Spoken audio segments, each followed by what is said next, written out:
Alright, abalaba ETV Uganda tuli wano ne Kojja Kitonsa. Kojja gyebaleko. Kale sebo gyebaleko sebo. Bigenda bitya? Bitambula bulungi sebo. Obale kuwagira Stabu Wanatolo. Kyabadde kinkakatako mukwano. Bigenda bitya emirimu gitambula gitya? Alhamdulillah tebayita bbu yonna. Bitambula bulungi. Omukyala agamba atya tulaba omukyala. Aliwa yenna.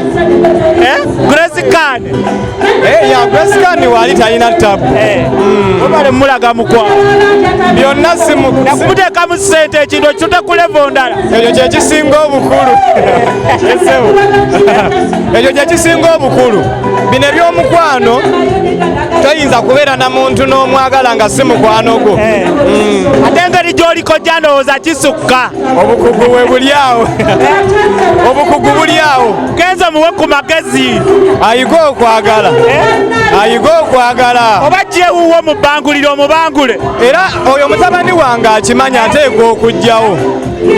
Kuba ffe abantu abamanyi omukwano bwe tutamuyambe si Kenzo yekka. Buli muvubuka ali atamanyi mukwano ffe abamanyi omukwano tutabayambe. Tujja kulaba leero tulaba Kenzo eri abalala 100 be tutamanyi nga nabo bali mu kintu kyekimu Kenzo kyalimu. Kenzo byayitamu omuwa magezi kigwe nga Kojja. Asirika teyejjusa, asooka asirikemu ayiye ekiddako. Esebo. Alright, Kojja Kitonsa akasembayo eri abo bonna abawagizi bo. Abawagizi bange mwongere kujja mu nkyalire ewange. Ensonga z'omukwano zino ndi kabaka nze nzisinga ate mmanyi engeri gye basengekamu omwana omulenzi.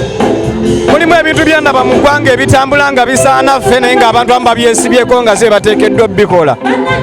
Omwana omulenzi yenna ng'anaatandika omukwano asooka kuvumwa.